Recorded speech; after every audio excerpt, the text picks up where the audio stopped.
ಮುಖ್ಯ ಅತಿಥಿಗಳಾಗಿ ಭಾಗವಹಿಸಿರ್ತಕ್ಕಂಥ ಎಐಸಿಸಿ ಅಧ್ಯಕ್ಷರು,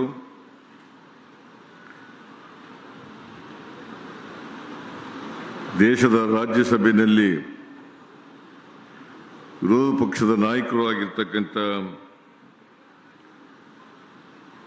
ಡಾಕ್ಟರ್ ಮಲ್ಲಿಕಾರ್ಜುನ ಖರ್ಗೆ ಅವರೇ,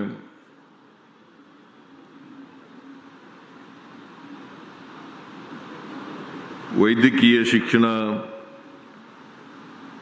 ಸಚಿವರು, ಕೌಶಲ್ಯಾಭಿವೃದ್ಧಿ ಸಚಿವರು ಆದಂಥ ಡಾಕ್ಟರ್ ಶರಣಪ್ರಕಾಶ್ ಪಾಟೀಲ್ ಅವರ, ಅರಣ್ಯ ಸಚಿವರಾದಂಥ ಸನ್ಮಾನ್ಯ ಈಶ್ವರ್ ಖಂಡ್ರೆ ಅವರ, ಯೋಜನೆ ಮತ್ತು ಕಾರ್ಯಕ್ರಮ ಸಂಯೋಜನೆ ಹಾಗೂ ಸಾಂಖ್ಯಿಕ ಸಚಿವರಾದಂಥ ಶ್ರೀ ಸುಧಾಕರ್ ಅವರ, ಸಣ್ಣ ಕೈಗಾರಿಕೆ ಮತ್ತು ಸಾರ್ವಜನಿಕ ಉದ್ದಿಮೆಗಳ ಸಚಿವರಾದಂಥ ಶ್ರೀ ಶರಣಬಸಪ್ಪ ದರ್ಶನಾಪುರ ಅವರ, ಪೌರಾಡಳಿತ ಸಚಿವರಾದಂಥ ಶ್ರೀ ರಹೀಂ ಖಾನ್ ಅವರ, ಈ ಸಮಾರಂಭದ ಅಧ್ಯಕ್ಷತೆ ವಹಿಸಿರ್ತಕ್ಕಂಥ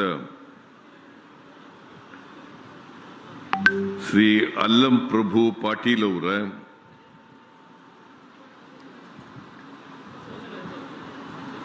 ಕೆಕೆಆರ್ಡಿಬಿ ಅಧ್ಯಕ್ಷರು ಶಾಸಕರು ಆದಂಥ ಶ್ರೀ ಅಜಯ್ ಸಿಂಗ್ ಅವರ, ವೇದಿಕೆ ಮೇಲಿರ್ತಕ್ಕಂಥ ಎಲ್ಲ ಶಾಸಕ ಮಿತ್ರರೇ, ಮಾಜಿ ಶಾಸಕರುಗಳೇ, ಲೋಕಸಭಾ ಸದಸ್ಯರೇ, ಇತರ ಎಲ್ಲ ಆಹ್ವಾನಿತ ಗಣ್ಯರೇ, ಅಧಿಕಾರಿ ಸ್ನೇಹಿತರೇ, ಇಲ್ಲಿ ಆಗಮಿಸಿರ್ತಕ್ಕಂಥ ಆತ್ಮೀಯ ಸೋದರ ಸೋದರಿಯರೇ, ಮಾಧ್ಯಮದ ಗೆಳೆಯರು, ಇವತ್ತು ಜಯದೇವ ಹೃದ್ರೋಗ ವಿಜ್ಞಾನ ಮತ್ತು ಸಂಶೋಧನಾ ಸಂಸ್ಥೆ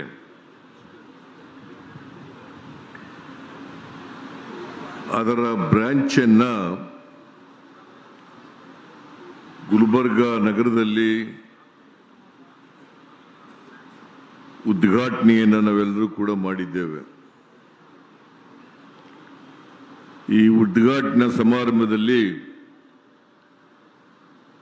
ಅತ್ಯಂತ ಸಂತೋಷದಿಂದ ಭಾಗಿಯಾಗಿದ್ದೇನೆ. ನನಗೆ ನಮ್ಮ ಸ್ನೇಹಿತರು ಹೇಳಿದರು, ಪ್ರಿಯಾಂಕ ಖರ್ಗೆ ಗೈರಾಜರಾಗಿದ್ದಾರೆ, ಅವರು ಬಂದಿಲ್ಲ ಈ ಕಾರ್ಯಕ್ರಮಕ್ಕೆ ಅಂತ ಹೇಳಿದರು. ಅವರು ಬರಲಿಕ್ಕೆ ತುದಿಗಾಲಲ್ಲಿ ನಿಂತಿದ್ರು. ನಾನೇ ಅವ್ರಿಗೆ ಹೇಳಿದೆ, ನೀನು ಒಪ್ಕೊಂಡಿರ್ತಕ್ಕಂಥ ಒಂದು ಕಾರ್ಯಕ್ರಮ ಇದೆ, ಅಲಯನ್ಸ್ ಯೂನಿವರ್ಸಿಟಿ ಬೆಂಗಳೂರು ನಗರದಲ್ಲಿ ಅಲಯನ್ಸ್ ಯೂನಿವರ್ಸಿಟಿ ಇದೆ, ಗೋವಾದ ವೈಸ್ ಚಾನ್ಸಲರ್ಗೆ ಡಾಕ್ಟರೇಟ್ ಪದವಿ ಕೊಡ್ತಾ ಇದ್ದಾರೆ, ಗವರ್ನರ್ಗೆ, ಗೋವಾದ ಗವರ್ನರ್ಗೆ, ರಾಜ್ಯಪಾಲರಿಗೆ ಡಾಕ್ಟರೇಟ್ ಪದವಿ ಕೊಡ್ತಾ ಇದ್ದಾರೆ. ನೀನು ಆ ಕಾರ್ಯಕ್ರಮದಲ್ಲಿ ಹಾಜರಿ ಮಾಡಲೇಬೇಕು, ಭಾಗವಹಿಸಲೇಬೇಕು ಅಂತ ಹೇಳಿ ನಾನೇ ಅವರನ್ನ ಆ ಕಾರ್ಯಕ್ರಮಕ್ಕೆ ಕಳುಹಿಸಿದೆ. ಯಾರು ಕೂಡ ತಪ್ಪು ತಿಳ್ಕೊಳ್ಳಬಾರದು. ಅವರು ಬರಲಿಕ್ಕೆ ತಯಾರಿದ್ರು, ನಿನ್ನೆವರೆಗೂ ಕೂಡ ಇಲ್ಲೇ ಇದ್ರು. ನಿನ್ನೆ ಸಾಯಂಕಾಲ ಅವರು ಬೆಂಗಳೂರಿಗೆ ಬಂದರು. ಬೆಂಗಳೂರಿನಲ್ಲಿ ಒಂದು ಮೀಟಿಂಗ್ ಕರೆದಿದ್ದು ನಾನು ಮತ್ತು DK ಶಿವಕುಮಾರ್ ಅವರು.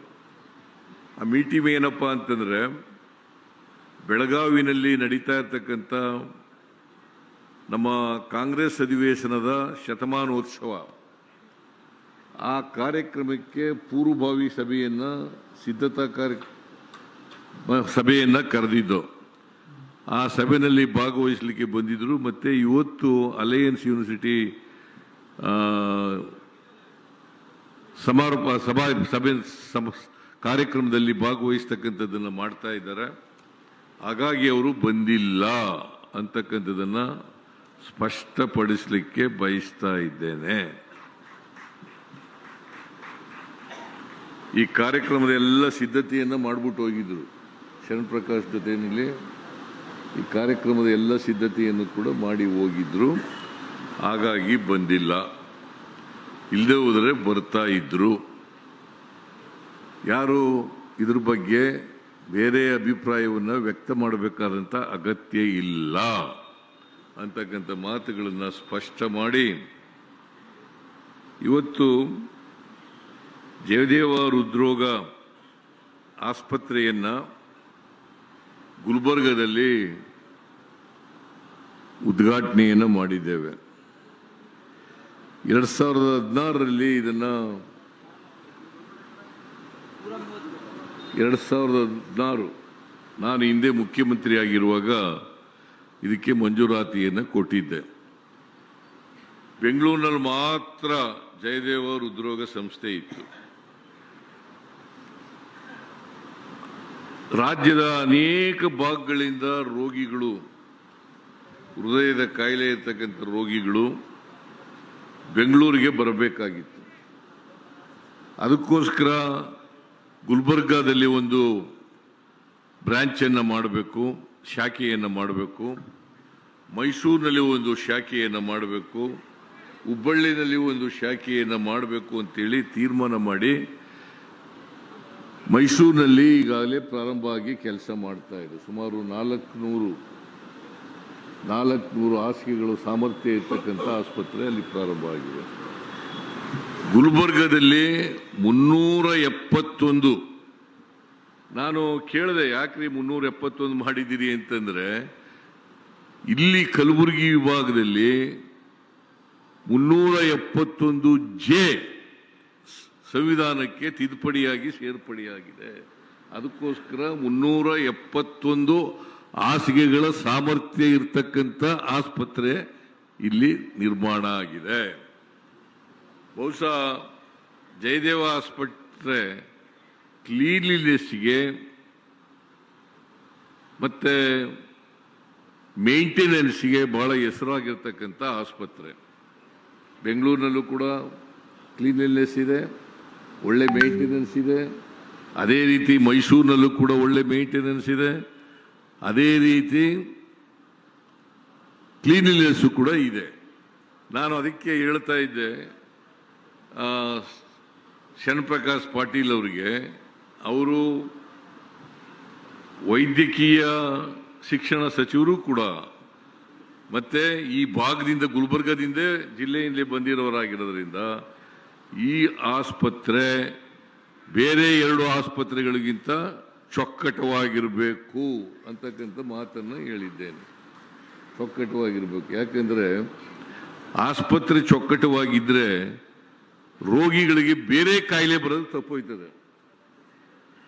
ಅದರ್ವೈಸ್ ಬೇರೆ ಬೇರೆ ಕಾಯಿಲೆಗಳೆಲ್ಲ ಬಂದ್ಬಿಡ್ತವೆ. ನೀವು ಚೊಕ್ಕಟವಾಗಿ ಇಡದೆ ಹೋದರೆ, ಕ್ಲೀನ್ಲಿನೆಸ್ ಇಲ್ಲದೆ ಹೋದರೆ ಬೇರೆ ಕಾಯಿಲೆಗಳೆಲ್ಲ ಬಂದ್ಬಿಡ್ತವೆ.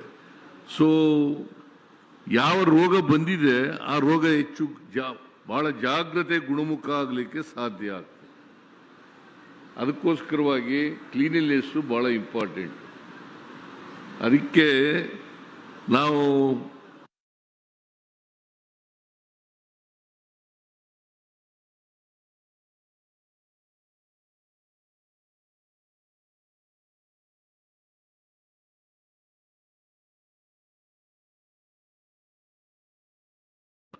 ರೋಗ ಬರದೇ ರೀತಿಯಲ್ಲಿ ತಡೆಗಟ್ಟತಕ್ಕಂಥದ್ದು ಇದೆಯಲ್ಲ, ಅದು ಗುಣ ಆಗೋದಕ್ಕಿಂತ ಉತ್ತಮವಾದದ್ದು.